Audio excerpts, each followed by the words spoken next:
Xpeng have revealed a new version of the X9 MPV. It's one of my favorite cars in the world. No, I'm not paid by Xpeng. No, I'm not paid by China. A response to all the crazy lunatics out there. I'm just a big fan of this vehicle. As you know, my boys and I do a little bit of surfing. We do bike riding. We love to get out. And an MPV like this, with this amount of range, you know, you're talking about a vehicle with over 600 kilometers of range. It's a similar size to a Kia Carnival. It's luxurious. The rear seats, if you see what they do, I mean, they're just unreal. There's no other car in the world that actually has some of the features this car has.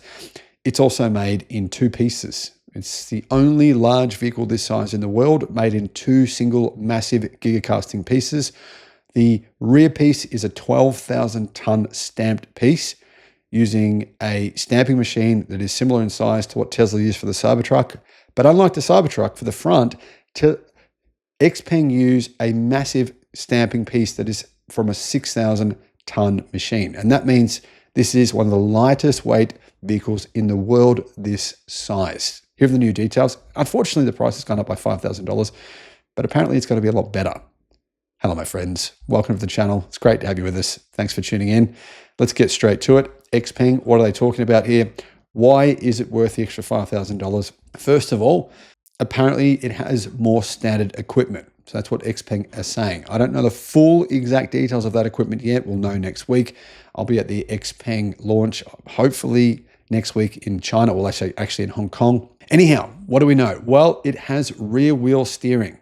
That means a little bit like the Cybertruck and like some expensive cars, like some Porsches, it can actually steer very quickly. It's got a very, very small turning radius. In fact, the turning radius is smaller than some small cars.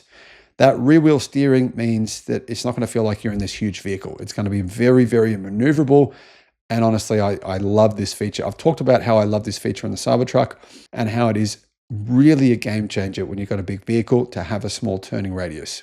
In addition, it gets Xpeng's new XNGP driver assistance system, which uses only cameras like the Tesla system as well. Now, it does have some sensors, but it's pretty much only cameras.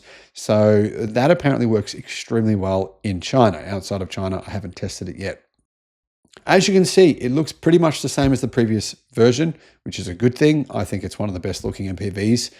And it has also a LiDAR on the roof for one particular model. That said, Car News China says this: Xpeng have switched to a more vision-based driver's assistance system and avoided the usage of light detection and ranging sensors. The ADAS of the new car is similar to the recently updated Xpeng G6 and Xpeng G9. The X9 offers new colors. It's got new wheel designs.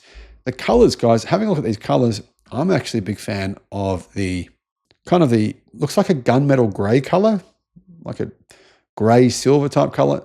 In my opinion, that looks really nice. What about the size?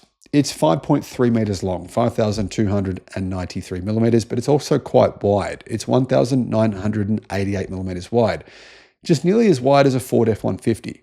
Despite its big size, it's actually very slippery in the wind tunnel. And that means that on the road, it's actually quite efficient. I'll get the efficiency in just a minute. The actual drag coefficient, though, is 0.227, which is a lot lower than pretty much every other MPV you've ever been in. And that means it's nearly as efficient as a Tesla Model Y Juniper. Now, I don't know if that's actually really true, but that's what they're saying. As a result, lower drag translates to less energy use, less wind noise, and apparently, as a result, it can get around 16 kilowatt hours per 100 kilometers of energy use, which is very low. That's actually similar to an Xpeng G6. In addition to that, you can get the new model if you want to with zero gravity second row seats, which are insane. They're like first class seats, probably better than first class. I've used them before. They have massage functions. They are actually able to heat and cool. They're just insane. 16-point massage. Another big deal, right, is the 21.4-inch monitor for second row passengers. So you're going to get a massive 21-inch screen in the back to watch movies and entertain the kids and, you know, just kind of, I mean, to be honest, even if you were out with your partner, you could even watch movies in the back. That'd be pretty fun. In addition to that, it also gets an 11-liter refrigerator. Now, I believe it can also heat or cool, but anyhow, yeah, you've got an 11-liter refrigerator. You can put your drinks in there and it will cool them right down. Other features include a 220 volt power outlet, dual 50 watt wireless charging pads, folding tables for the rear seats, and apparently the interior quality has also been improved. Now, I found interior quality of Xpengs to be really high. As you guys know, I own one and it's good. But apparently Xpeng is saying all the new versions, all the new cars, the quality will improve by a little bit. Not sure what that means. We'll find out soon.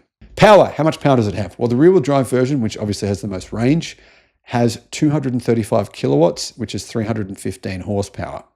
And the all-wheel drive version has 370 kilowatt, which is about 500 horsepower.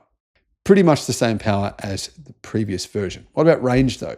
The longest range version, the rear-wheel drive long range, has 740 kilometers CLTC. That would probably translate to around 620 kilometers WLTP, which is quite a lot of range considering this has an 800 volt architecture. And the ability to charge at what I can tell, I don't know exactly, but I think it's approximately 450 kilowatt fast charging, which is crazy. I mean, this will be the fastest, as far as I know, the fastest charging MPV alongside the Zeekr 009. Now, the Zeekr 009 is a phenomenal car, phenomenal MPV as well, but it is a bit more expensive. So they're sort of in two slightly different price segments, but both of them are definitely worth having a look at if you're looking at an electric MPV. Price, it starts at $54,000 US. It is coming to Australia this year. My guess, it'll come in at starting price for the base model. I don't actually know for sure, but my guess would be starting price 90,000 Australian dollars, making it by far the best value large electric vehicle in Australia. There's nothing else in that category. You've got the Kia EV5. Those start at about 100,000. They have a lot less range than this, a lot less features than this. It's not even close. Guys, honestly, if you're considering a Kia EV5 or the new Hyundai Ioniq 9, I would be holding off. I think you're making a big error. This is a much more practical vehicle than either of those two vehicles. It has more interior space. It has more range. It's better value for money. Honestly, this is what I'm seeing. But I will compare those vehicles. I plan on comparing them in the person, and we'll see when this vehicle comes out. So I think it's coming out around the third or fourth quarter of this year here in Australia and in other countries as well. Xpeng are planning a global launch. They're planning globally selling the P7 Plus, right? The Mona. They're also planning on selling the G9, the X9, the new G6.